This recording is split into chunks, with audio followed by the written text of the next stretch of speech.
Assalamualaikum warahmatullahi ta'ala wabarakatuh. So, good morning to each and everyone, lalong-lalo na sa ating tagapanood.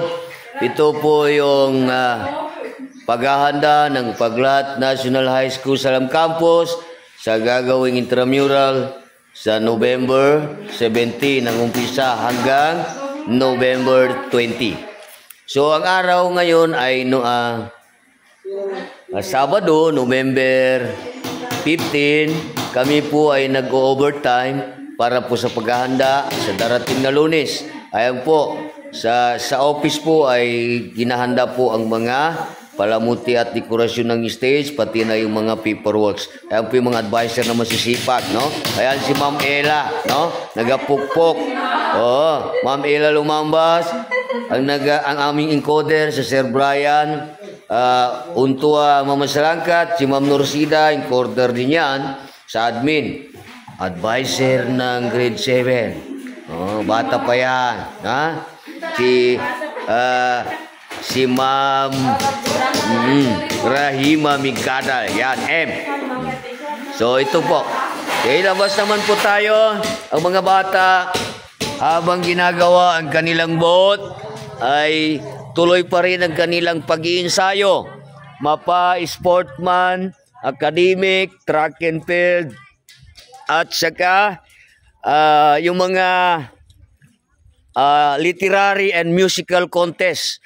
Sa lahat po ng anggulo, hanggat kaya nila ay pinaghandaan nila. Ang aming classroom, yung mga kunting sira-sira, inayos na po ng mga parent habang gumagawa yung iba ng boat, no? Ayan po. Yan. So, makikita nyo may mga sasakyan, tricycle. Yan po yung ginagamit nila na panghakot ng mga kanilang kailangan sa ginagawang boat, no? Ayan po yung mga parent, no? Yan, maagang-maaga pa. Nandito sila. Walang Sabado, walang weekend. Dahil kailangan mag-overtime sila. Inaasahan natin mamayang gabi. Nandito pa yan sila para sa overtime. Para magkamit nila ang hinahangad nilang magandang resulta ng boat. Ayan si Kagawad Rahib. Palaging nandito yan. Anong masasabi mo, Kagawad, sa grade 7? Bismillahirrahmanirrahim. Assalamualaikum warahmatullahi wabarakatuh. Sa mga group sa grade 10, sa group grade 9, sa grade 8, sa grade 7. Sana po kung sino man sa atin ang magwawagi, manalo matalo, mataga po natin. Sa mga parents natin, salamat sa suporta niyo sa mga bata. Sukran! Okay, maraming salamat, Kagawad. Sukran. Ayan si Kagawad Tyson Ablol, no? Kasama niya palagi. Kagawad, may masasabi ka ba? Kagawad, yan, Kagawad Tyson Ablol ng grade 7 parent. Muna-muna siya na pang-invite namin sa mga taga-pra namin siya sa Barangay Salam. Na kay Salam na pagkura namin na principal namin niya.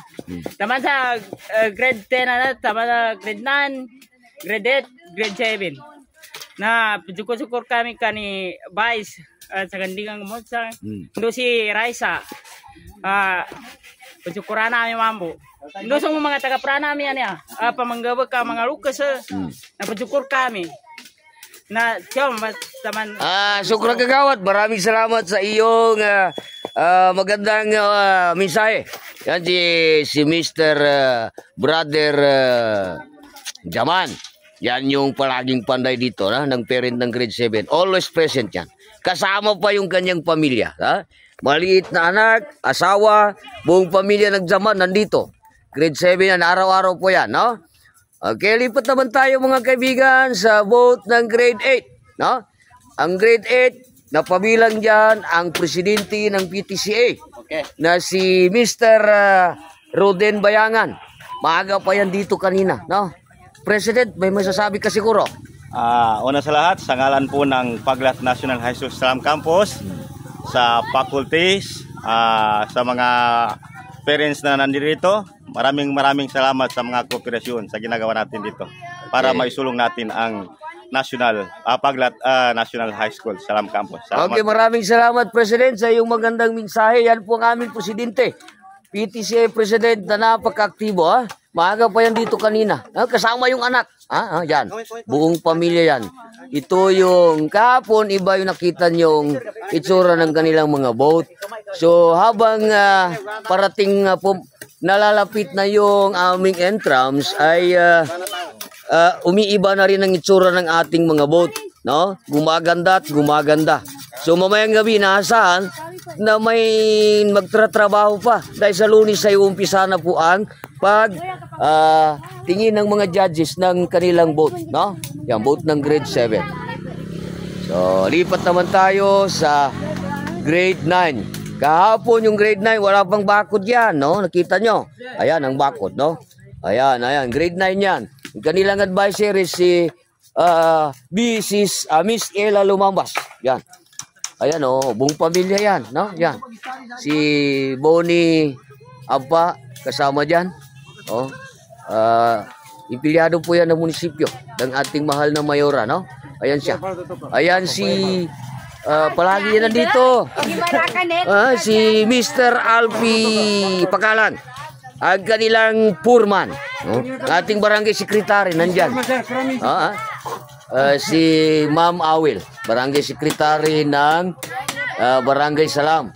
Talagang nakita ko yung madilim na, nagtatanim pa ng bulaklak. Nandito pa sila kagabi. Mga 7 ata sila umalis ng gabi. Kasama yung kanyang pamilya, kasama yung kanyang asawa na napakagwapo, supportive. Si Mr. Borhan Awil. Yan. Taga-mapar yan, no?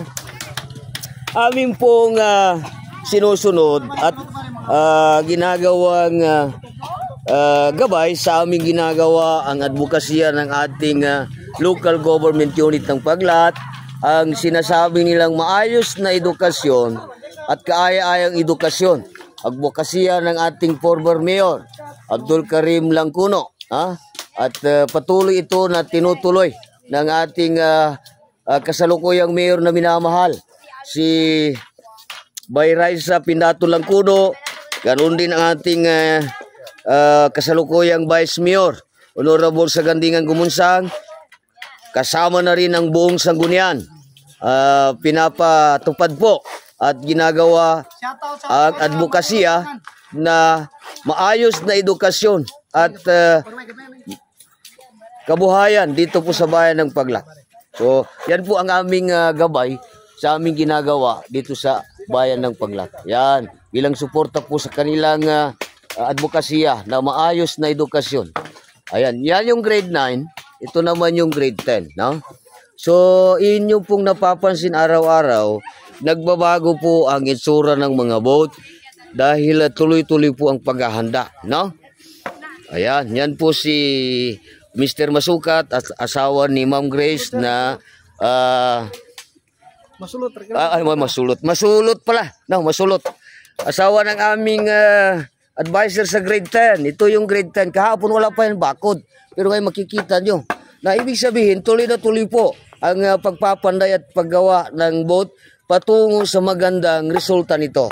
Yan po, maraming salamat sa mga tagapanood sa patuloy na sumasabay-bay sa ginagawang paghahanda ng Paglat National High School, Salam Campus or Annex dito po sa bayan ng Paglat.